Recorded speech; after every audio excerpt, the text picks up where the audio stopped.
Hello, and thank you for coming today. My name is Erin Ray Isabella, and I am an artist, interior designer, and a fundraising professional. I live my life with honesty, integrity, and a very real altruistic commitment to leave the world a better place than I found it. I'd like to think that I'm well-read, but there is always more to read and more to learn. My late parents instilled a love of art and education in me and helped me build a life based around having a strong moral compass, ethics, and what I hope is a good dose of humility as my guideposts through life. I am also a survivor of vicious domestic violence, brutal rape, and attempted murder. You may look at me and think, this is not a path I would ever travel on in my life. I didn't think so either, but here we are. The Rhode Island Coalition Against Domestic Violence would not have invited me to speak today otherwise. Between 2008 and 2014, I was trapped in a relationship that nearly ended my life more than once. Initially charming, my abuser slowly began to chip away at my self-esteem, insinuating his way into my life, and after almost imperceptibly breaking me down in a way I barely noticed, unleashed a wave of horror on me that I will deal with for the rest of my life. Broken furniture, a baseball bat, a dog gate, all used to beat me. Being pushed downstairs more than once. Sexual assaults that left me bruised and humiliated. Car accidents narrowly avoided as he grabbed the wheel to push my car into oncoming traffic. I could stand here all day and tell you stories about what I survived that would make you sick to your stomach. I could point to physical scars, expose my mental wounds, and go into detail about how escaping and surviving a monster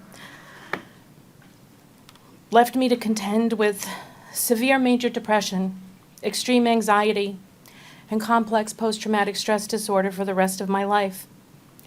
I could tell you how the trauma damaged my fundraising career and psyche in ways I may never recover from. But conversely, it set my creativity on fire in a way that fuels my art practice, and I use my ordeal as a tool for healing and advocacy. But in the end, that's not why I'm here today.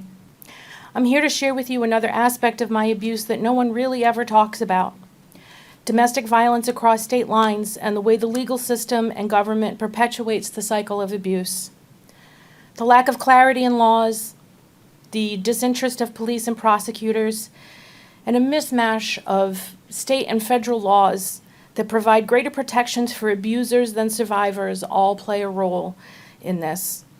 It all leaves you, as a survivor, in the position of being treated as the enemy instead of the victim. It's not only grossly unfair, it costs lives. My abuse happened in 4 states over 6 years, with multiple arrests in Massachusetts, Rhode Island, and California, and a period of time for hiding out in Florida. I began my many aborted escape attempts a year into the relationship. I moved interstate time and again to try and hide from him. It didn't work. He installed a keylogger on my computer to track all of my correspondence, travel plans, etc. He used horrific threats to stop my leaving more than once. This experience left me, unfortunately, very well versed in state and federal laws that often offer more confusion than protection for domestic violence survivors. After my abuser was finally sent to jail for a whopping 30 days for beating, raping, and trying to murder me, the police in California stopped being helpful. They ignored my calls and told me to just get over it and move on with my life. Meanwhile, my abuser was busy stalking me by standing across the street from my home and watching me all hours of the day and night, in direct violation of his restraining order. After I moved, he found me and moved 2 blocks away from me at my new location. He began a new relationship with a woman who helped him to stalk me. He broke into my home numerous times. He vandalized my car. He destroyed personal property. He stole from me. He destroyed my art archive of everything that I had created up to that point. Yet time and again, the police were non-responsive and called me a nuisance. When I finally found an officer that would listen and helped me and realized what was happening, he assisted me in safely escaping to the state of Florida. When he discovered I was gone, my abuser turned his anger to the woman he was now with and beat her so badly that she was hospitalized. Then California was definitely interested in me again. When I arrived in Florida, I was forced to stay there because California needed me to testify against him to show his pattern at a new trial. And I ask you all to think for a moment about how that felt for me as a person who had been so minimized, that I was being told I had to help a woman who helped my abuser stalk and terrorize me. But I was threatened with prison if I declined to testify. I had to hide in Florida on my own dime because the county jail in Napa, California caught my abuser trying to solicit my murder on multiple occasions. When I tried to reach out to the victim advocates in Florida, they told me their services were only for Florida residents, and they would not even assist me in finding counseling. When my abuser's trial started and he found out I was being brought back to testify against him, he took a plea deal, and I was finally able to leave Florida. But it also meant that California no longer shared any information with me about my abuser, his jail time, release, etc. My case was considered over because of the victim's new case. Yet I was still stalked. My abuser was released 2.5 years earlier than he should have been. He sent someone to my house in Rhode Island to tell me he said hi. He was given access to computers that he shouldn't have been. And he did, and still does, sell my personal information on the dark web whenever he needs money. Another area where survivors need more attention, need more protection is with restraining orders. As you can see, mine wasn't very useful. They do need to be reciprocal in every state, though, no matter what. Currently, most police stations do not allow you to register a restraining order from another state. In my case, California has better laws. They have a 10-year super restraining order, they call it, and they said that I could go back and renew it in 10 years. That would be next year for me. I didn't want to know my abuser to know where I was when I first returned to Rhode Island because I knew he was still actively trying to find me. So I went to my local police station to register my restraining order, and I was told by the officer that they don't care about out-of-state restraining orders and that if I called for help based on it, they would not respond.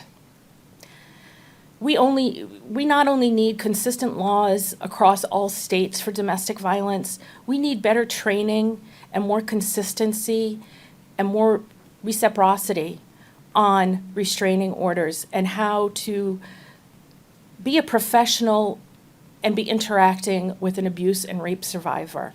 Because the cavalier attitudes that are sometimes displayed, they don't mean to be malicious, but they are deeply harmful and they actively contribute to the underreporting of violence and rape by victims. This creates an Ouroboros of victim blaming that we see every single day. Even voting rights are fraught with when it comes to domestic violence. Upon my return to Rhode Island, and I know that this is how he found me, upon my return to Rhode Island, I went to re-register to vote here. I have never missed voting since I turned 18. It's important to me. What followed when I tried to re-register was a deeply shocking and anger-inducing experience. In Rhode Island, there were no protections at the time to hide your identity or address on local voter rolls. Now, there are now, thanks to this past legislative session, thanks to SOAR and the coalition. But when I first came home in 2015, that was not the case. There are no protections for federal voting at all. They will not hide your information. So I was told by the Secretary of State's office in 2015 that my only option was to be disenfranchised and to never vote again. While my abuser, thanks to new laws that are happening, will be able to. But I would not be able to. So I was ultimately forced to choose between having my address publicly available and be found, or be robbed of my civil rights, when I did nothing wrong. And this has really fueled my own anger at why society is built to silence and disenfranchise victims. And I will say that my right to vote superseded my desire to stay hidden. And I re-registered, knowing that he would find me. The last topic I'll touch on here is perhaps the most dangerous of all. And while thankfully it's one thing that I don't have experience with to talk to you about domestic violence today, I can't be silent on it. It's gun control. From state to state and nationally, we see the inaction happening. We have varied laws that allow abusers to rearm themselves post-conviction in a number of states. And I'm sure that we all saw last week that it's one of the key things one of the key cases that the Supreme Court will be taking up during their current session. They've been asked to make it a federal mandate that rapists and domestic violence perpetrators can bear arms the minute they are out of prison. No one thinks of the danger that this puts survivors and future victims in until we're dead. And then we just get propped up for political hand-wringing that goes nowhere. Where are our rights in these discussions? Frankly, violent predators do not have the right to beat, rape, and murder. But this push by Second Amendment extremists sends a message that says the complete opposite.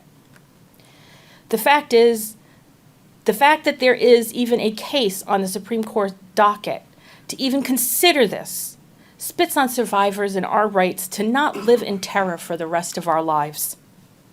These are just a few of the critical considerations to be made at every level of civic engagement. Our lawmakers, police, and prosecutors have a lot to answer for in making it so difficult for survivors to stay safe. That said, there are efforts being made. As I mentioned earlier, California has some laws that could be adopted nationally. In addition to that super restraining order, they have laws that allow you to legally break your lease and to get out of contracts like your cable or Wi-Fi or cell phone if you're grouped with somebody without penalty and without needing the permission of your abuser. This is not true in every state. You are assigned a victim's advocate immediately in California when it takes place. And Rhode Island has also taken steps to stop financial abuse and frivolous court cases being filed by survivors, and that was also a piece of legislation that was passed in the last session. These are positive steps that should be applauded. So while my role today has been to point out many deficiencies I have had with the legal system when it comes to domestic violence and rape, I do want to note these efforts to finally begin a course correction for others. There is still an incredible amount of work to be done, though, and enacting consistent national laws will ultimately lead to real change. Survivors need a place at the table as these issues are discussed, though. And in my role in becoming a volunteer for the Rhode Island Coalition Against Domestic Violence is helping me find my own footing in this area. I hope today's presentation will bring more clarity and action steps for all of us in building a national movement. Because in the end, it is time we acknowledge that law enforcement, lax prosecution, and patchwork laws create confusion and favors abusers while actively endangering domestic violence and rape survivors. The truth is the legal system is as complicit in tying an albatross around every survivor's neck as much as our abusers do. Personally, I look forward to moving forward and creating a more transparent and compassionate world together. And I'd like to thank you all for your attention today.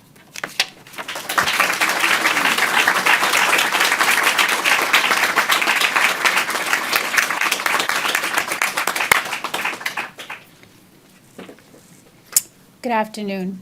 My name is Lucy Rios. I'm the Executive Director of the Rhode Island Coalition Against Domestic Violence. I want to thank you all for taking the time to be here with us for this event during National Domestic Violence Awareness Month. I want to begin by thanking Erin. Erin, thank you. Thank you for sharing your story and for grounding us as to why we're here today. which is to support survivors and to hold people who commit domestic violence accountable for their actions. As you heard, Erin is a member of SOAR, Sisters Overcoming Abusive Relationships, the survivor task force of the Rhode Island Coalition Against Domestic Violence. SOAR has been leading advocacy and awareness efforts for 30 years and is a powerful force of social and systemic change in our state. SOAR has also been a key player in the development of our newest public awareness campaign, 1 in 3 is one of us. Let us remember that survivors have been speaking up for decades across the United States. We are inspired by the steps they take to share their stories and uplift the needs of victims of survivors. We must continue to listen, and we must continue to make changes that will empower and support victims here in Rhode Island and across the country. We are honored to host this event in partnership with Professor Wendy Schiller and Brown University, and to hear from Dr. Liz Taubman-Center. We are eager to learn more about the book, Inequality Across State Lines, How Policymakers Have Failed Domestic Violence Victims in the United States, co-authored by Professor Schiller and her colleague, Professor Caitlin Sidorsky. As I read the book, I was moved by how far we have come, and yet, at the same time, how far we still have to go to save lives and protect victims of domestic violence. I am thrilled that all of us are here today and that we have the opportunity to learn from Professor's diligent research. The information and research in this book and the insights from today's conversation will help guide our efforts both locally and nationally. Dr. Schiller's scholarship shines a light on the abuse prevention laws that have been historically successful, harmful, or unequally applied or implemented. Such knowledge can help us reach a place where victims are protected equally and equitably, no matter who they are, how they identify, the color of their skin, or where they live. When laws vary widely from state to state, it impacts survivors, as you just heard. Survivors who wish to relocate for new opportunities, such as housing, childcare, or work. While there may be a law on the books in several states, the way the law is implemented and enforced may differ. Imagine that as a survivor, you might receive different services, care, support, justice, and protections simply because of the lines drawn around the state in which you live. All victims deserve to rebuild their lives free from abuse wherever they choose. We know from our own advocacy and from the feedback that we hear from member agencies that there are many survivors that come to Rhode Island who feel unjustly tied to abusive ex-partners in other states, who still hold power over them and their children. This is often due to outdated and poor laws that do not protect women equally across state lines. For example, Rhode Island has strong gun safety laws that can help prevent domestic violence murders. But we must ensure equally strong firearm laws across the country to protect more victims from lethality risks. The data is clear. In states where greater protective gun laws exist and they effectively disarm abusers, domestic violence murders are less likely to happen. All lawmakers and elected officials need to be engaged on this issue. We cannot compromise the safety of victims who are calling out to us for protection. We know that the presence of a gun in a domestic violence situation increases the likelihood for lethality by 5 times. A threat to use the weapon increases that likelihood by 20 times. When victims know that they are in danger and they tell us that their lives are at risk, then it is on us, our systems, our laws, or the lack of the laws, when we fail them. The stakes could not be higher. The leading cause of death for pregnant women in America is domestic violence homicide. We cannot afford to turn away from this alarming fact and say that there's nothing more that we could have done. Available data proves what victims, survivors, and their loved ones have been saying all along. Stronger gun laws and well-implemented public policies to address domestic violence create increased safety for survivors, our families, and our communities. I'm so proud of the work that we have done in Rhode Island, but every single survivor does not have the resources and the support that they need. And until that day, then our work is not done. We truly believe it when we say that it is on all of us to end domestic violence.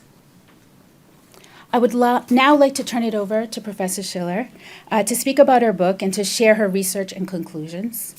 After that, we will hear from Dr. Liz Tobin-Tyler, and then we will open it up for a Q&A. And we invite you, we will have two students with microphones. If you want to ask your questions, you can also write your questions and have them sent out to the front of the room, and I'll be happy to ask them for you.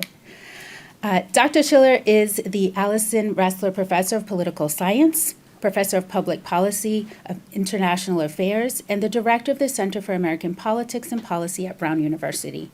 She earned her BA from the University of Chicago and her PhD in Political Science from the University of Rochester. In addition to Inequality Across State Lines, she has authored and co-authored at least 5 other books and numerous articles related to her field of study. Dr. Schiller has provided political analysis to MSNBC, NPR, CNN.com, and Bloomberg News. She provides local political commentary to the Providence Journal, WPRO Radio, and Rhode Island PBS, and she is the political analyst for the local NBC affiliate in Providence, WJAR-10.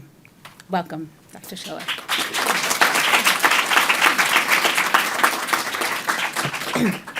Thank you very much, everybody, for coming. I want to really thank Erin Ray Isabella for an incredible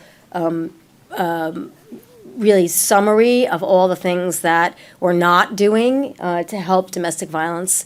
I would like to say survivors rather than victims.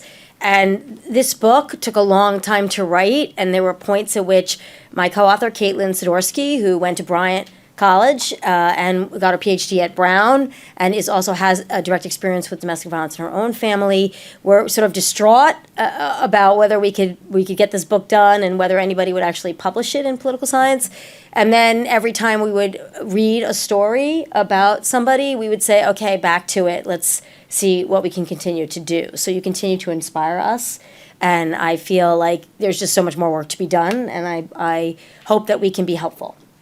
So the book is, this is the book, and we have been able to give some copies out today, which I'm really happy about, courtesy of Brown University. I just want to sort of say the punchlines of the book, and then I'll go through some of the data that we collected. The punchlines are a couple of them. So one is that when we think of equality, I think particularly after 1964 and 1965, with the civil rights movement, we think of the federal government and federal legislation, even going back to the Supreme Court and Brown v. Board in the 1950s, as guaranteeing or facilitating equality. And what Caitlin and I, when we started out thinking about this, said was, we know that women are unequal to each other across state lines on so many dimensions because of state laws, and that there's a gap between what the federal government passes and what states pass and then implement. And we also thought to ourselves about political participation. You know, people will say, well, you know, more women technically make up the voting population than men. Women have a slightly higher turnout rate. As many women feel as you do, they want to make sure they can vote. And so does it really hamper civic or political participation? And we argue that if a woman is not secure in her living space, in her physical security, her psychological security, her financial freedom, then she cannot fully participate in society. And therefore, she's always unequal, not only to men, but also to other women in other states where there might be greater protections. how do you study that relationship? That's what we had to figure out. How do we show what the federal government has done and then show what states are done? So Erin and Lucy have given us a lot of statistics that are really important. We know 1 in 3 women are subject to domestic violence in Rhode Island. Nationally, it's sort of an average between 1.3, 1 in 3 and 1 in 4. But we know that close to 50% of all women who are killed in domestic violence incidents are killed by a firearm. And many of these firearms are legal, legally purchased, legally owned, legally possessed. It's very important in the course of Dr. Liz Tobin-Tyler's remarks to think about what that means. So this is a little bit hard to read. We try to make these slides readable, but it shows you the progression of federal law. And you think about when federal law really kicks in. In other words, when as a nation did we recognize domestic violence as a public crime? A public act, first of all, and then one that the government is responsible to address. And then when does it become criminalized? And it's stunning to a lot of people, I think, to realize how late that happens. So you have the first Domestic Violence Family Prevention Services Act introduced in 1978. It doesn't really get steam until 1984. And we don't have the Violence Against Women Act until 1994, after it's been introduced twice by then Senator Joseph Biden, who was the chair of the Judiciary Committee in the Senate, so he had a position of moving the bill. It still took him 2 Congresses to get Congress to pass it. And it's a very, very important bill because it basically says domestic violence is, if you commit a felony, you will be prosecuted, and here are all the laws of the land that say this is a public crime. But as you absolutely pointed out, the problem with VAWA it was and is that the federal government can only prosecute it if you can establish a crime across state lines, which bureaucratically is very difficult to do. And the Supreme Court also ruled on a case of domestic violence with kidnapping, and it was a civil suit, and the court said you can't sue the local police officers for not going to get your kidnapped children from your abuser across a state line. So there are real problems with the federal system in being effective.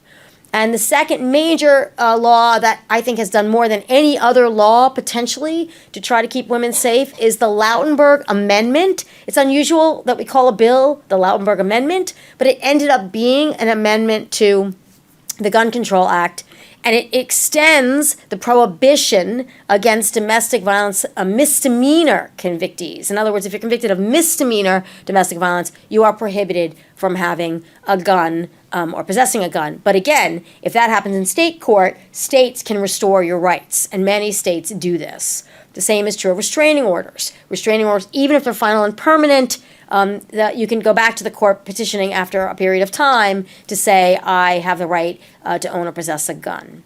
So these are really complicated things, and we frequently look to the federal government to equalize, but in this case, especially for women, the federal government has not done that, and looking at state laws, it's almost impossible for them to do it.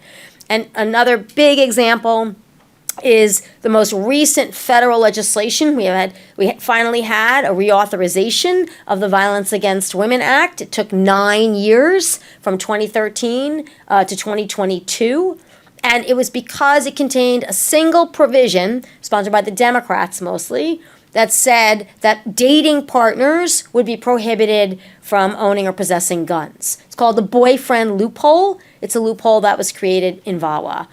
And that was closed not in the reauthorization of VAWA, as many of you might know, but in the tragic shooting in Uvalde, which started with a gun incident against a grandmother. And then the Bipartisan Safer Communities Act, which was co-sponsored by 16 senators who were bipartisan and ended up voting for it in addition to all the Democrats and independents in the Senate, and it passed the House as well in 2022, a couple of months after VAWA. And in that bill, mostly due to the efforts of Senator Lisa Murkowski of Alaska, the boyfriend loophole federally has been closed. It is now on the books in 40 states, but not 50. And even the misdemeanor law, which we'll show you, the Frank Lautenberg Act misdemeanor law, has only been also codified at the state level by 28 states. So we have a very big differential in states, and the next step in that is enforcing the law. So we call this policy diffusion, and again, as Director Rios stated, we know from research by Caroline Diaz and her co-authors and April Zioli and her co-authors that these laws do, in fact, reduce domestic violence homicides. And so there's a reason they should be on the books. And the other reason is, as we know, the founders, and I'm teaching a class on the founding, left it to states to enforce local laws. And so that is local law enforcement, local police departments, and in some rare cases, state police officers. But that means they only enforce what is on the books, and that means every legislature has to pass these laws in order to really have a force of impact. And that's what we looked at. So this is the set of laws we look at. We took this initial categorization of laws from a report on the status of women from 2015, which looked at a very short section, but looked at domestic violence and stalking and concealed carry laws across the country, temporary restraining order laws and more final restraining order laws, and then, of course, mandatory arrests for domestic violence.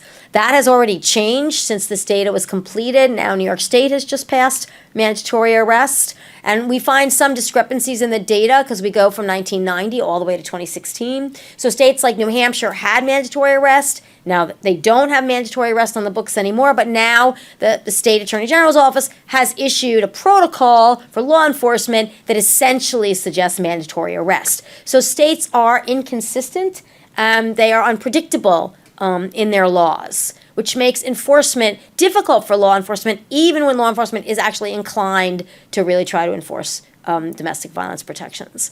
Law enforcement officers themselves are put at great risk when they answer domestic violence calls, and especially when they go to serve a warrant to retrieve a weapon.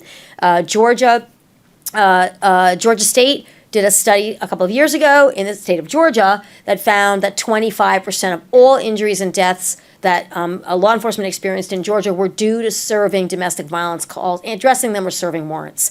So there's a lethality aspect to that as well. We also look in this, we tried to figure out why and when do states pass these laws? What gets states to do this? Because it's so crucial for safety. And so when we looked, we thought, okay, and I will try to be brief about this. This is very academic, and sometimes we academics go too far in our verbiage on slides. But the number of gun homicides matters. The amount of gun death matters to push legislators. However, the number of women murdered by a family member or intimate partner with a gun does not exert a statistically significant effect.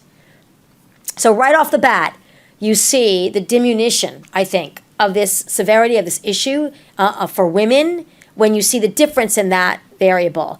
Mass shootings, that depends on where you live. There have been cases of mobilization in states like Wisconsin and Pennsylvania from really domestic violence caused mass shootings. And I'll give you a data point on that in a second. But they don't generally matter as much. What happens is states respond to federal action. When the federal government passes major legislation in this area, states passed a lot of laws to comply. That was essentially in 1994 and 95, somewhat in 2013, but we don't find as strong an effect. And we're waiting to see what 2022 yields. We're seeing signs across the country that the combination of the reauthorization of VAWA and the Bipartisan Safer Communities Act is yielding more action at the state level. And we find that a unified Republican state legislature, decreases the likelihood of adopting a domestic violence firearm law. And then the other finding is that the more liberal the ideology is in a state, the more likely the state legislature will adopt the law. Why don't we find mirror images on the party variable? Because we look from 1990 to 2016, 2017. We're updating the data now. And it's because the Southern legislatures were controlled by conservative Southern Democrats up until really 2010 and beyond. And so those legislatures controlled by Democrats did not pass a lot of these laws. Once they flip to Republican, they don't pass them either.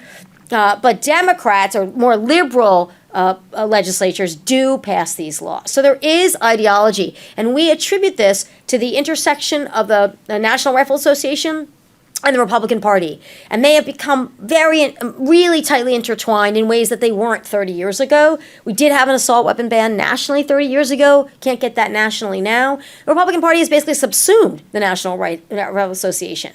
However, in the cases where we saw legislation enacted in Republican, either a split legislature or governor Republican and half the legislature Republican and the other half Democrat, cases like Pennsylvania or Wisconsin, it was Republicans and Democrats co-sponsoring legislation on domestic violence that enabled that success. So we do not want to broad brush and say at the state level, Republicans are blocking domestic violence laws wholesale. We have not found that to be true. There are states where that has not been true. Sierra Smucker in particular does a lot of case studies. We have case studies in the book that show you that as well. States that are thought to be more conservative, Texas, for example, Louisiana, they have all of these laws. Law enforcement heavy states. Now, whether the police departments, and we have colleagues who are studying sheriff enforcement of this, enforce the laws is a separate question for us, but it's not as simple as we think. However, this rise in the association nationally between the Republican Party and the National Rifle Association and other laws that the Republicans have put forward nationally that you could argue are a retreat on women's independence and equality, this is all tied together. So the fact that in the Bipartisan Safer Communities Act, you actually had bipartisan support to close the boyfriend loophole, it's not a miracle, but it is progress.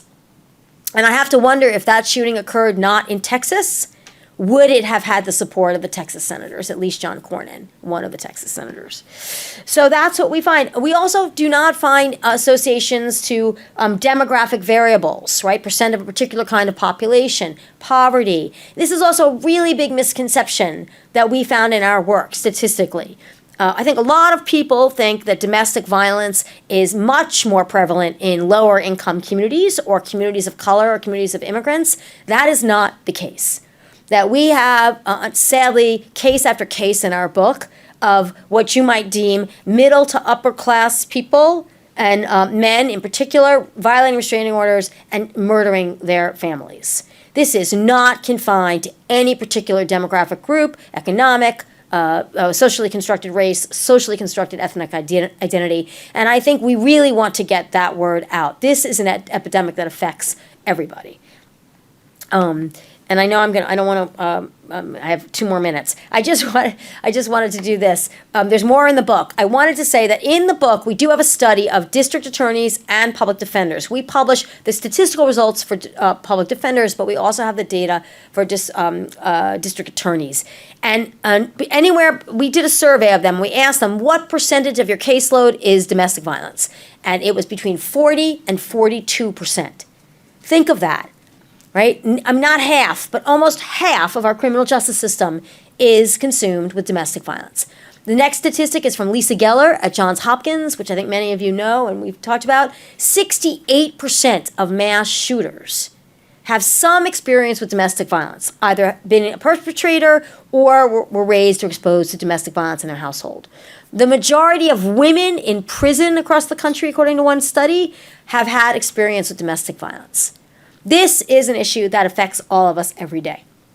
Our new study, we have 2 new studies, one that are not in the book. We talk about this. We have done a survey of judges across the country, state judges, because judges are absolutely key in issuing restraining orders, and in many states, issuing restraining orders with or without gun restrictions, willing to do ex parte, willing to not make a person who's a survivor testify directly against their abuser. There's a lot of variation across state lines. We have surveyed judges to ask them when do they make these decisions? What prompts them to take away a gun? What prompts them to issue a restraining order? And we've gotten some really interesting results, and we're working on that paper now. We're also working, because state level court judges are just essential to security for women. And then I wanted to show you one more thing. That's our results. This is the next project. We're at the cusp. We have a paper we've produced, it's draft paper, and we're working on the funding patterns of the federal government. And I'll tell you right away, we thought that perhaps there might be a correlation between state laws in this arena and more federal funding for domestic violence prevention in the law enforcement community and treatment and support for nonprofits and community organizations. We find zero statistical correlation between whether you've passed any of these laws and how much money you get or the number of grants that you get. Zero. The federal government is not using this money as a carrot or a stick. And we can have a big discussion about that, right? In places that don't have a lot of these laws, maybe they need more money. But the federal government gives out $500 million, $500 million a year. And even in the 16 or 18 page applications, they don't have requirements to enact particularly these gun laws. And so that's something we really have to think about the relationship between federal government and state governments. So we're exploring that now. We will tell you one thing about women and women in state legislatures. Even though the number of women in state legislatures or percentage of women in state legislatures does not affect the total dollar amount, it does increase the number of grants that are given to states in this arena. So we attribute that, we think, to the advocacy of women in state legislatures. And that number has increased from 18% 15 years ago to 31% now. So it's something to think about for future elections. So I'm going to turn it over to Dr. Liz Taubman Tyler.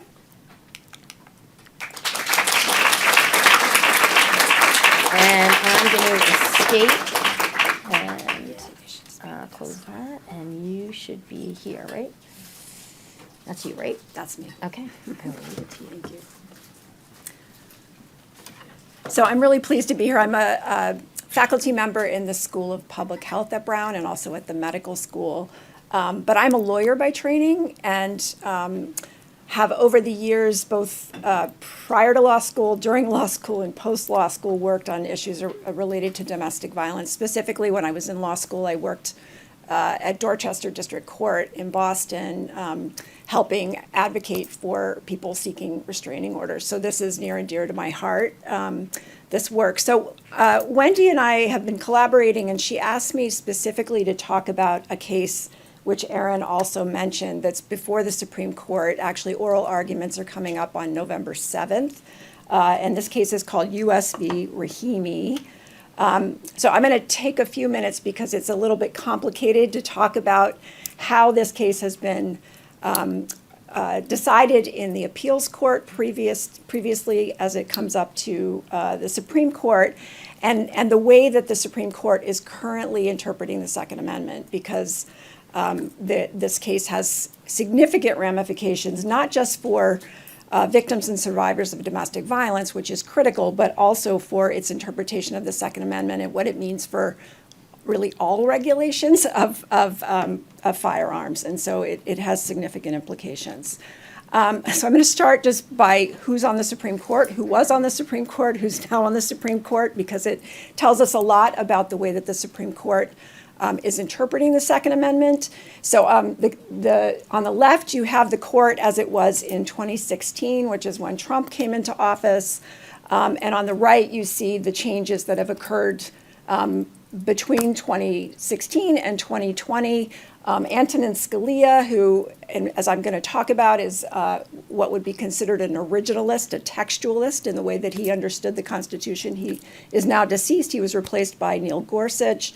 Justice Kennedy, who was known as a sort of middle ground moderate in some cases, was replaced by Brett Kavanaugh. Ruth Bader Ginsburg, who was known obviously as a liberal thinker on the court, passed away and was replaced by Amy Coney Barrett. And then Stephen Breyer, also considered a liberal on the court, was replaced by Ketanji Brown Jackson by President Biden. But the top three are Trump appointees, and it's really changed the way that the court understands the Constitution, and particularly the Second Amendment. So I want to just take a minute before I talk about the case to talk about the way the Constitution may be interpreted. And what I would suggest is that the current court, particularly with these new justices, now look in particular at the Second Amendment through two kind of mechanisms or types of analysis. One is textualism. What does the text of the Second Amendment say? And the other is originalism, which is this idea that we should understand the Constitution not through what's happening today, but what the founders who wrote the Constitution, who wrote the Second Amendment, would have understood it to mean at that time, and what were the laws on the books at the time that the Second Amendment would have been implemented at the time the country was founded. Other ways to understand the Constitution, which many other justices over time have used as sort of modes of analysis, are sort of what's the larger principles of the Constitution and how do we apply those principles to things like the right to privacy, right? The right to privacy is not in the Constitution textually, but it's something that we might read into the Constitution. Pragmatism, which is what is the effect of a particular decision in the context of 2023. So if you think about the crisis that we have about firearm violence in this country, should the justices actually take that into account in understanding what the Second Amendment means? And then, of course, this idea of stare decisis, or precedent, that we don't just willy-nilly change the law with one decision. We actually consider how courts have understood the questions before the court now in the past. And what we're seeing with this court is a willingness to overturn precedent, as we saw in the Dobbs case having to do with abortion, but also this adherence to this very narrow view of the Constitution through textualism and originalism. So what I would suggest is that those of you that have been around long enough might recognize Judge Bork, who was nominated to the court by Ronald Reagan. Actually, Joe Biden was the head of the Senate Judiciary Committee at the time, and helped to prevent Bork from getting on the court. Bork was a true originalist in his understanding of the Constitution and his analysis. Below him is Antonin Scalia, who is also known as an originalist, but for most of his time on the court, he was really not in the majority and often did not, sort of have his way in terms of the final result in cases. But if you look at the current newer justice, well, I should say the current conservative majority of the court, particularly Justice Alito on the far bottom left, Justice Thomas in the middle, they are very much avid originalists, textualists, as is Neil Gorsuch.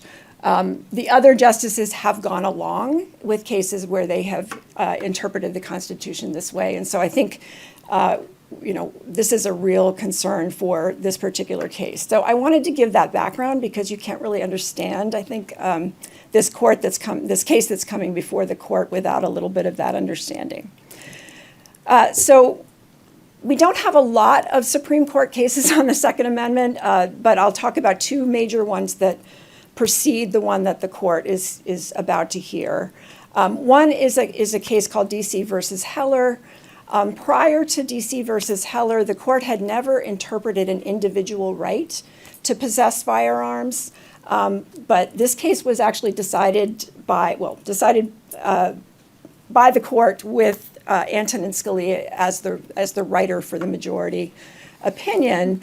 And what he said was textually, and I won't go into how he did this, but he looked at the text of the Second Amendment and said what it means is that there is an individual right to bear arms, as opposed to this idea of the militia enabling people to bear arms. But what he also maintained in that case was that if the government came forth with a reasonable regulation of firearms, that reasonable regulation should be balanced against the interest that an individual might have in possessing firearms. So it was really a kind of, what it led to was a kind of balancing test where lower courts, if they were interpreting the Second Amendment and a person's individual right to bear arms, they would have to look at what's the state's interest, what's the government's interest in public safety, in public health, and how do we weigh those things and then make a decision. In 2022, that was really turned on its head. And again, this is a court that's willing to turn things precedent on their head. And so this was a 6-3 opinion, again, with the 6 conservative justices in the majority. They struck down a 1913 law, so think about that, how old that law is. It's over 100 years old, in New York, that limited who could carry firearms in public. And what it said in terms of interpretation of the Second Amendment going forward is we're not going to do this kind of balancing test. What's New York's interest in preventing individuals from carrying firearms in public against a Second Amendment right? We're not going to balance those things. All we're going to look to is the regulation that the government is putting forth consistent with the nation's historical tradition of firearm regulation? So when they say historical, they mean what at the founding of the country and at the time the Second Amendment was written or applied to the states, what was the understanding of individual rights to bear arms, but also what were the laws that regulated those rights? And so that the new sort of test, as the court will sort of put forth for lower courts to apply, is if the government wants to come forth with a regulation restricting someone's right to bear arms, then they have to find an analog. They have to find a similar law at the time that the Second Amendment was ratified. And what that means is that any evidence that's brought forth by the government of public health and safety considerations is really irrelevant to this whole analysis if what you're applying is originalism. So to tie this to where we are with the Rahimi case and obviously to domestic violence, as Wendy talked about, the Violence Against Women Act has a provision that specifically makes it unlawful for a person who is subject to a permanent restraining order, meaning they've had the right to be heard by the judge and a restraining order is issued, to possess or purchase a firearm. And judges can add this as a provision of the restraining order at the time that it's issued. And so if a person obtains firearms or possesses firearms and the police arrest them and discover this, then they can be charged with a federal crime. So the case of U.S. versus Rahimi involves a man named Zaki Rahimi. There was a restraining order that was issued against him. It specifically stated that he could not possess firearms after he had assaulted his girlfriend, and I'm imagining that that's a pretty, probably not suggesting all of the ways in which he had treated his girlfriend. That's the language of the court, is assaulted. After multiple events, he had been firing shots at numerous people, so he had been picked up on a warrant because he had been shooting at all kinds of people, including a constable's car. He was charged under this provision of the Violence Against Women Act by federal prosecutors because he was in violation of a restraining order that said that he could not possess firearms. So the case, well, let me back up. So this happened prior to the Bruin decision. After the Bruin decision, Rahimi, he was charged, he was convicted. He challenged his conviction under the Bruin decision, which is the one where the court said you have to find an analog in the law to be able to support any kind of regulation on possession of firearms. And the Fifth Circuit Court of Appeals, and I will say this is a court of appeals that represents Texas, Louisiana, and Mississippi, and is full of Trump appointees. And many decisions have come out of that court that have been very disturbing. But they agreed. They said, this section of the Violence Against Women Act is unconstitutional under Bruin because the government is not putting forth a clear analog demonstrating that at the time that the Second Amendment was ratified, there was a similar law on the books that disallowed people who were committing domestic violence from possessing firearms. So I'm going to let that sink in for a minute. And basically what they said is that there were laws on the books at that time that might have restricted certain people from carrying firearms, but not based on a credible threat to identified victims, but rather because they were trying to prevent rebellion. And so they found no specific analog. And I just want to take a minute, and I don't want to take up too much time. If we understand the history and tradition, which is the court's language, if we think particularly about the turn of the 18th century, the late 1790s, but certainly well into the 19th century, women were not legal subjects. Women were considered the property of their husbands. Obviously, black women were enslaved, so they had absolutely no legal status. And I'm using the term of the time, wife beating was legal. So if the test that the Supreme Court is imposing is you need to find a law at the time that the Second Amendment was ratified, how is that even possible? Of course, it is not possible, right? And as Wendy pointed out, the Violence Against Women Act wasn't passed until 1994. And under this test, using this history and tradition, in fact, a lower court that was looking at this same issue dismissed this outright and said, well, this law is actually not even older than Amazon. I mean, the court said, this doesn't mean anything. This isn't history and tradition, right? Amazon is older than this law. So, the absurdity of using that analysis, I think, is clear. We have a problem in this country, which has been discussed in multiple ways, which is violence against women, particularly lethal violence against women with firearms. When compared to other industrialized countries, we don't even compare. We're off the chart on the far right. And so, for the court to not acknowledge 2023 and where we are, and to suggest that what we need to look to is what was happening in the late 1790s, I think is incredibly scary. So I want to finish up with implications. First of all, as I've said, this idea of applying history as the way to understand constitutional rights, is devoid of women's experiences. It doesn't recognize or represent, of course, the oppression that we as women have experienced over time under the law. And of course, it takes in no consideration of domestic violence as a problem that has existed since that time. But I also think one of the really scary things about this whole analysis is that the court essentially says public health and safety concerns, and particularly our gun violence crisis, is irrelevant to the analysis. And certainly issues around gender and racial equity are not considered. So what is the likely outcome in the Supreme Court? I wish I could predict. I don't try to predict this court. But I think there are probably two possibilities. One is that the court really digs in this and moves in this direction of this kind of absolute textualism and originalism approach, and requires that the government come up with a specific analog in history, like the regulation under the Violence Against Women Act regarding restraining orders and firearm possession, which of course is impossible.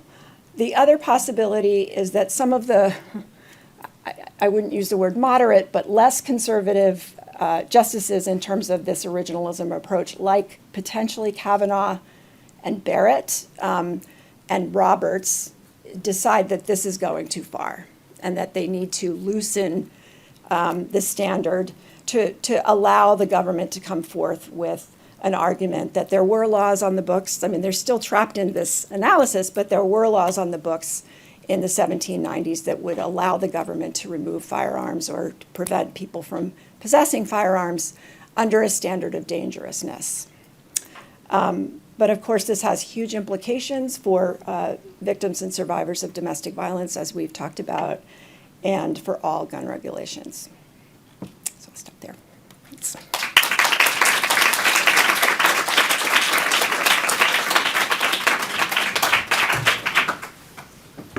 Thank you both so much.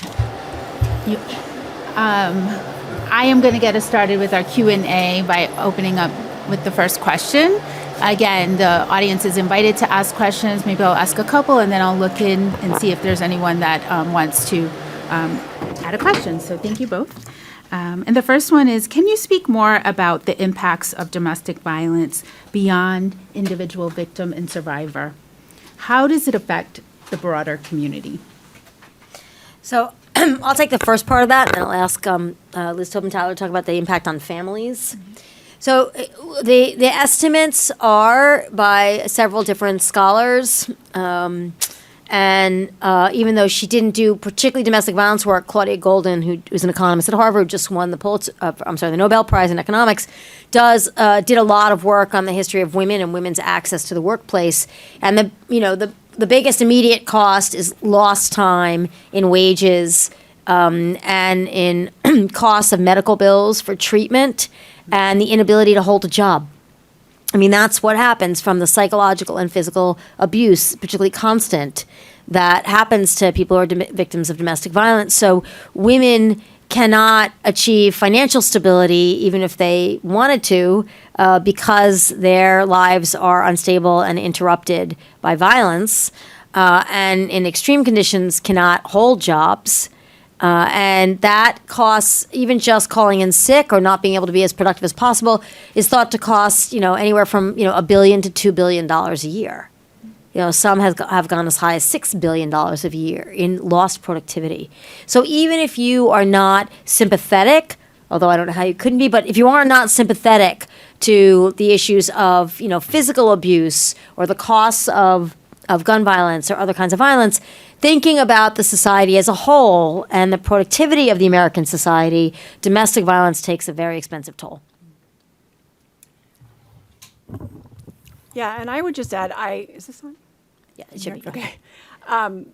So in my prior life, I also worked in a program at Boston Medical Center that focused on children's experiences and exposure to domestic violence. And what we saw there was that you certainly can't limit the impact of domestic violence to the specific victim, right? There's a family often. There are oftentimes children in the household who may or may not themselves be physically harmed, but the ramifications of exposure to domestic violence are tremendous in terms of the toll that it takes on children's health. So physical health, but also mental health, likelihood of substance use, a whole range of health-related issues, but also the likelihood that, particularly for female children, that they're going to end up in a relationship that's abusive, or for male children that they themselves are going to be abusive. And so, it's interesting also with the data that people that are often engaged in or perpetrate mass shootings have had that experience themselves in their own homes. And so when you think about that impact, the health impact, the emotional impact, the mental health impact, and what that means for children's ability to go to school and to participate in school and to, again, move into a life where they have economic opportunity, it's a huge impact across families as well. Yeah, thank you both for those answers. And, in addition to the economic impact and the impact on children and health, it's also those that are around, those that are connected to people that are experiencing abuse and the emotional toll that also takes on them. We get so many calls from family members, loved ones saying, I don't know what to do. I don't know how to help. And they're the ones responding, when they get the call to go to the hospital and care for the person afterwards. And it just takes a toll on so many of us, all of us. This is why we talk about that in our work so much, because it's happening to these individuals, and the children, of course, are impacted, but as a community, we also all are impacted. Thank you. So the next question I have is, in the book, you describe domestic violence as a political problem as much as it is a public health, sociological, and societal problem. Can you speak more about domestic violence as a political issue? Yeah, when we wrote that, most averages have anywhere from 70 to 74% of domestic violence victims that we know of, or survivors that we know of, because it's significantly underreported, are women.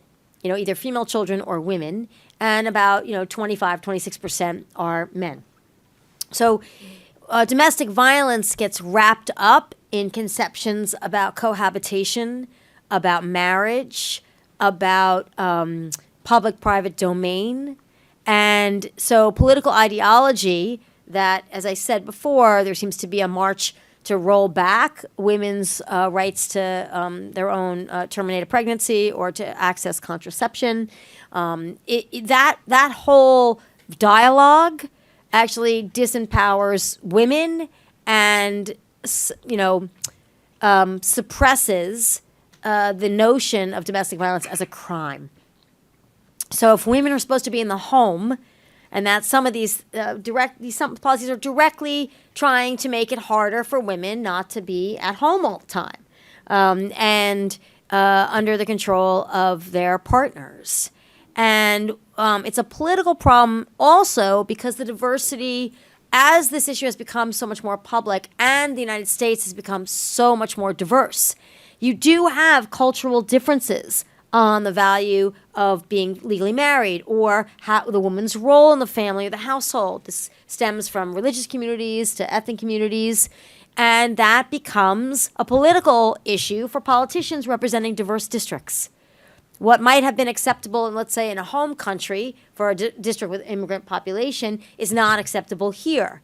But you don't want to be thought of as stereotyping whole communities. So dealing particularly with domestic violence in immigrant communities from all over the world, practically with language difficulties, but also culturally, becomes a political problem as those communities get U.S. citizenship and then choose to vote in elections. So it's become a broader, more diverse, more complicated political problem for members of especially state legislatures, but also Congress. Thank you. In your book, you also discuss the disproportionate impact of domestic violence on women of color, indigenous women, and immigrant women. And we know that abusers often use systems like the criminal legal system against survivors. We also know that certain groups experience increased harm at the hands of these systems. So, for example, Black women are more likely to be arrested along with an abuser when they call the police for help. Can you speak more about the impact of domestic violence on these groups and what your research suggests about why these disparities exist? So I'm going to split the question again with Dr. Taubman Tyler in terms of the impact in terms of public health and families in disproportionate ways. There's only been one study. Megan Condon did a study in 2010, I believe, that really tries to document dual arrests in the state of Illinois in cases of domestic violence. And her work found that Black women were nearly, almost if not more than twice as likely as white women to be arrested when they call for help for domestic violence. And that has to do with lots of stereotypes about Black women and about the Black community by law enforcement. What you're starting to see, I was just researching this morning, in some mandatory arrest laws that are being revised, there's a lot more language instructing police to try to identify the primary aggressor. Even if two people have committed violence against each other, try to identify the primary aggressor and arrest the primary aggressor. And that's directly trying to target dual arrest, the arrest of women when they call for help when they're being abused by men, but also increasingly by, we have sort of a new 2015 brought in legalized same-sex marriage. So now you have another dimension of domestic violence that isn't talked about that much, which is among same-sex partnerships. So you do have domestic violence in women-to-women partnerships and domestic violence from men-to-men partnerships. That also raises another dimension for dual arrest. So you can see New Hampshire's doing this, Wisconsin was doing this a little bit, South Carolina's doing this, an attempt to figure out really who's at fault. And that's recent. That's within the last 5 to 6 years. So I'm optimistic more of that will be happening. And that's the controversy, we were talking about this earlier with some folks at the coalition, about mandatory arrest. That mandatory arrest in some circumstances can yield too many dual arrests and not really sift out who's at fault. So it's complicated. Yeah, I think it's also important, because I've had these conversations, with people who are talking about what happens when you call the police in a domestic violence incident. Understandably, many black women are reluctant to call the police, even if they, want to do something about the violence or protect themselves.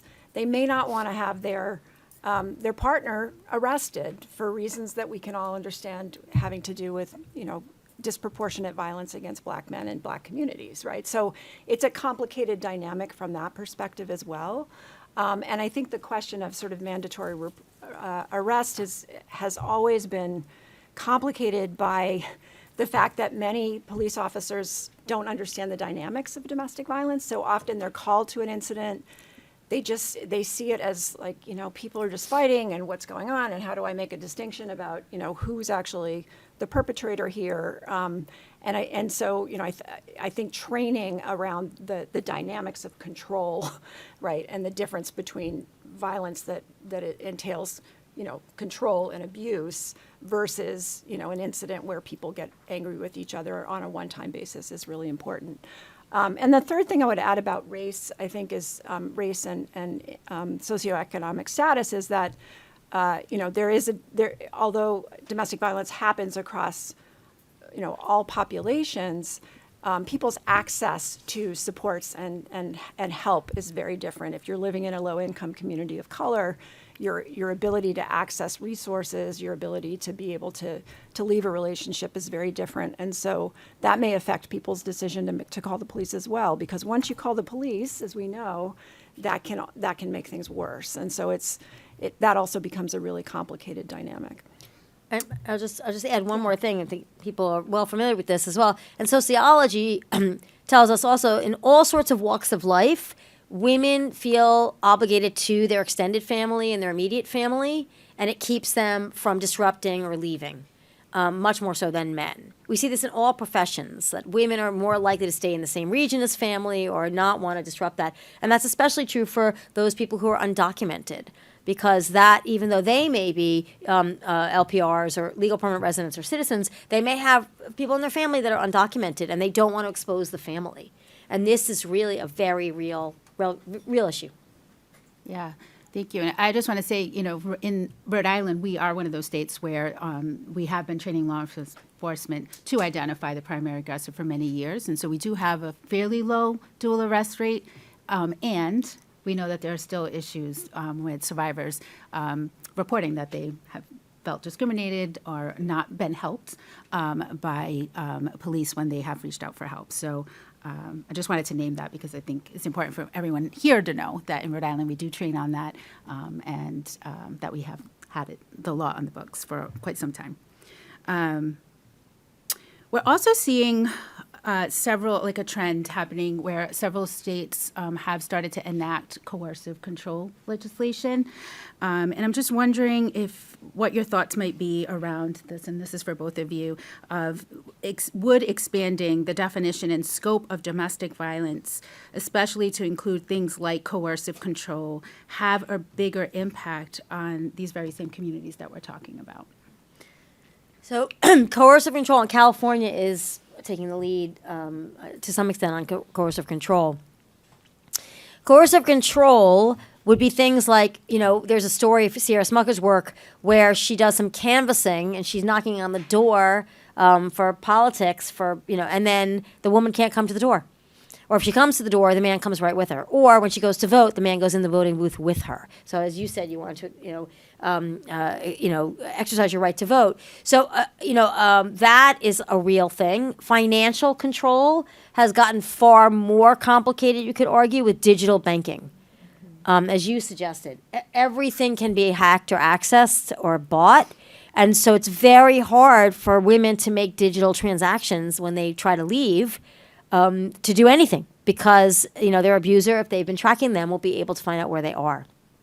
So I know that there's public policy and some banks are working on this, but this is coercive financial control, coercive psychological control, not letting you leave to go see your family. This is something, I gave a talk and somebody asked a question, well, what can we do?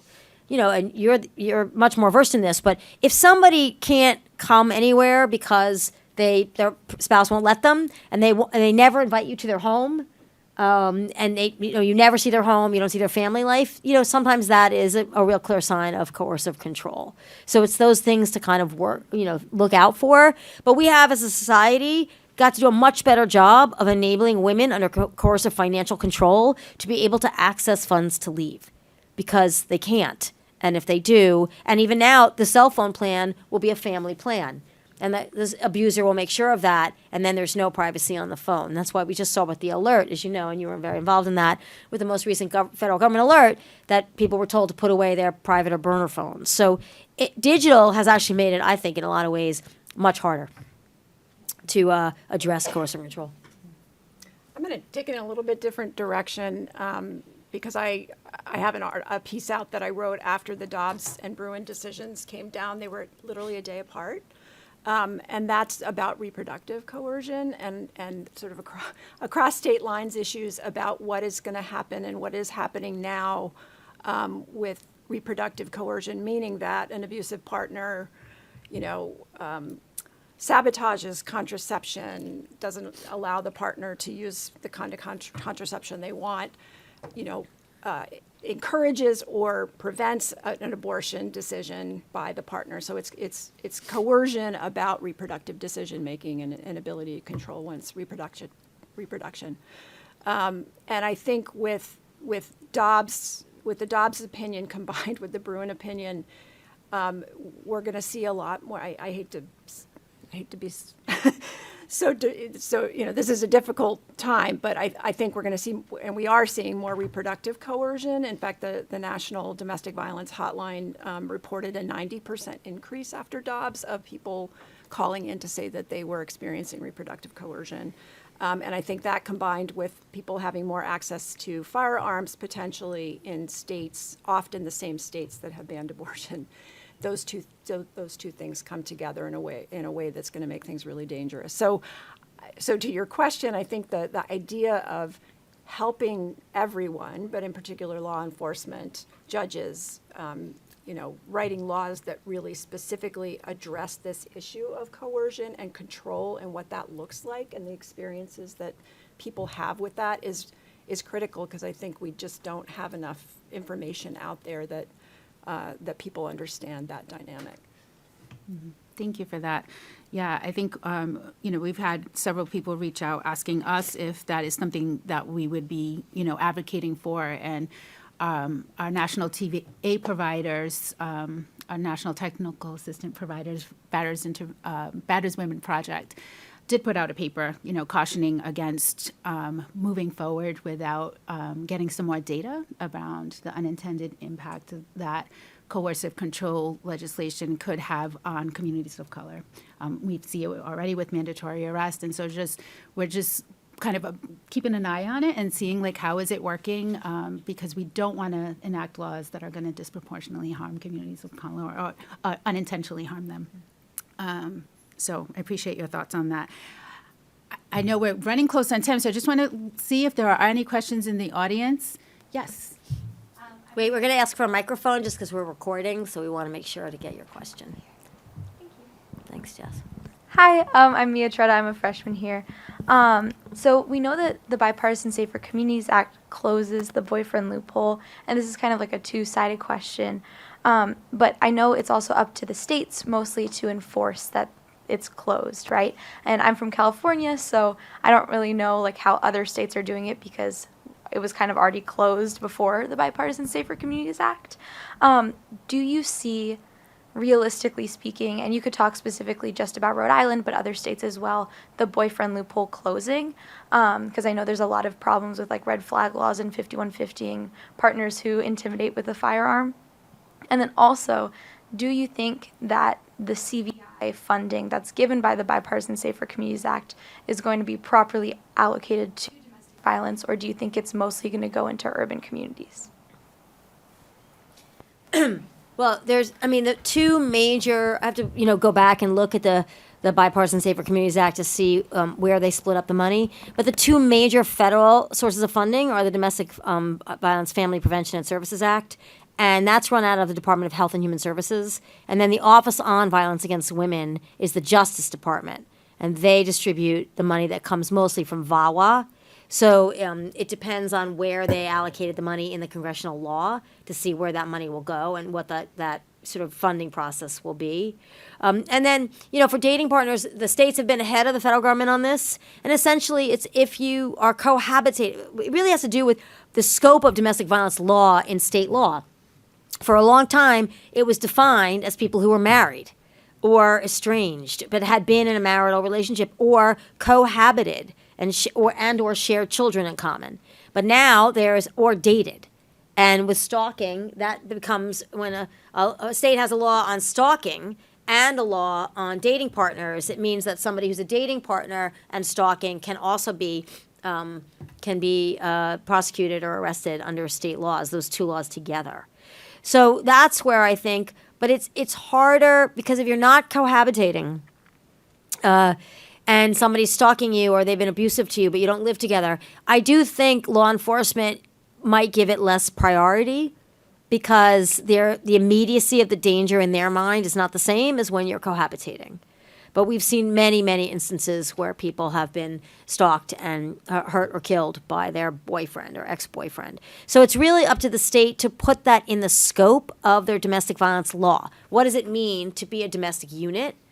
And then combine it with the stalking, with the cyber terrorism. California's also put cyber terrorism in now. So it's really, and cyber stalking, a lot of states are adding that. So as states expand the definition of what is domestic violence, they expand who gets covered by it. But that's going to take education and training for law enforcement because they have to keep up, and it's hard to keep up. Are there other questions? I think I saw more than one hand. Yes.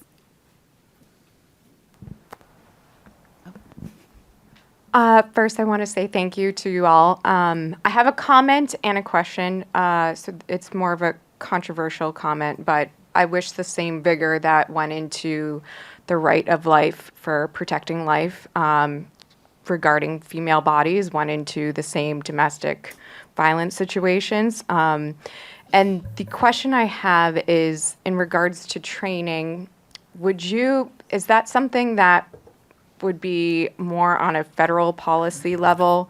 Because I tried to speak with CALEA. It's a accreditation source for different law enforcements. It's optional. And they really seem to be genuinely wanting to endorse domestic violence and sexual violence training. But because it is a national organization, I think it got shut down from after the Northeast proposed it. So is that more like leaning towards a policy type of question for on the federal level than maybe something that's a little bit more optional, I guess is the question. Well, I'll answer the federal part, and then maybe Lucy or Liz can answer the local part. But the Office on Violence Against Women out of VAWA has two types of grants, formula and discretionary. And one of the major formula is STOP, and it's basically training for law enforcement. And the question is, how does that training evolve? And now the push is to allow organizations or local law enforcement organizations to train police officers to work with social workers and mental health workers in addressing domestic violence. So that's an expansion of that sphere. But those are, the formula grants are $600,000 goes to every single state, and then based on your population, you get more money than that. Every state gets them. And then there's also through, as Lucy can speak to this, every state has a coalition against domestic violence, and they coordinate a lot of the sort of immediate response money that comes from the federal government. So there is training money that goes out. What local law enforcement or state attorney general's offices do with that money is where I think we need help.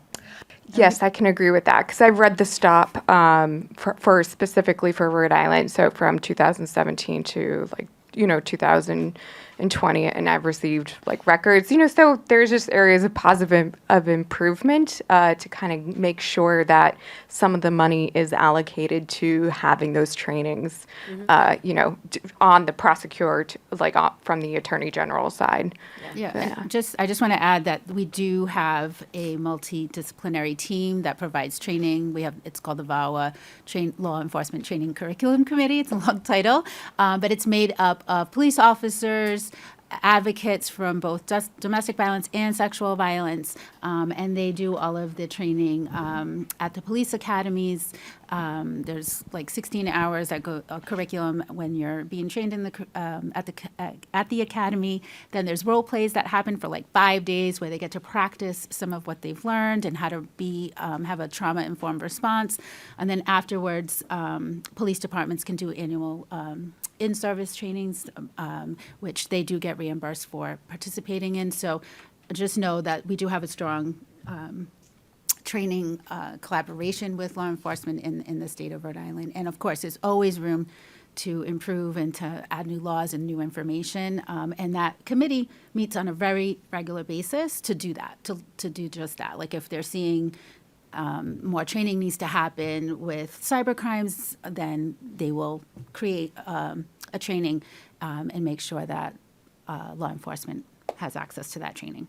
So I think that we have one more left. We have one more question. Okay, go for it. But this one is for Dr. Tobin Tyler. So about Rahimi, I work in the policy team at the Rhode Island Coalition, and I have colleagues from other New England states who are here too, who from their respective state coalitions, we all contributed to, worked on, and signed on to an amicus brief in the Rahimi case. So we're trying our best here. Worst case scenario, though, if the civil protective order gun prohibition is struck down by the Supreme Court, what are the options after that? Barring an entirely new Supreme Court or a substantially different makeup of the court, and is there any possibility that that an equal rights amendment trying to ratify an ERA might offer some glimpse of hope there as well? It's a good question, and unfortunately, as we all know, the Supreme Court has a lot of power here, right, in terms of its interpretation of the balance between a constitutional right to possess a firearm under the Second Amendment and the rights of victims and the rest of the public to be safe from that. So I don't have a good answer to what happens if they take this approach going forward in terms of changing that. I think obviously it means that we all have to do a lot more work in terms of working with state legislatures to try to implement the kinds of protections we can against gun violence, meaning other kinds of regulations, but this could make it very, very difficult for state legislatures to do that. And you had a second part to your question that the ERA. Yeah, I mean, it's interesting. I think, there's been more discussion, as Wendy mentioned, sort of in thinking about women's rights across a range of different areas that we're seeing now. And so, I do think that conversation is becoming more and more important, whether you're talking about abortion rights and reproductive rights or you're talking about domestic violence, because these are issues that specifically affect women. And if we don't begin to have that conversation about the ramifications of domestic violence for women's economic opportunities, as well as a whole other range of things that they're able to do with their lives, and reproductive justice issues as well, then I think we're missing the boat. So I'm certainly in favor of that conversation as one approach to this as we move forward. Yeah. And in the meantime, I would say to all of us that there's a lot more work, as Erin pointed out, about enforcing restraining orders, and also thinking in cases where judges are elected really asking judges, local judges, how they feel about this, because we've had lots of circumstances just this past year where judges refused to issue a restraining order. And they just said there's no grounds, especially when there are children involved. I get the complexity of that, divorce cases and using charges. And there's a horrific case in Michigan where a judge cited all that. And then, of course, the husband who was being left, came back with a gun and killed everybody. And so this happens a lot. And so it's up to judges to really be listening and hearing the need for restraining orders. And they have to have some teeth so that they can be enforced. And starting there, plus the background check system itself, and prosecutors' decision to charge people or let them off, or bail hearings. There are so many components that allow abusers back on the street too easily, even prior to the issue of whether they can have a gun or not, to get them off the street again. I think we can do a lot more work there, and that may be the response if Rahimi holds up. Thank you so much. Thank you both. Thank you to all of our speakers today. And thank you all for staying with us till the very end and a little over. As you can see, we just scratched the surface. I know we can ask many more questions, but we appreciate your time. And thank you. Thank you for coming.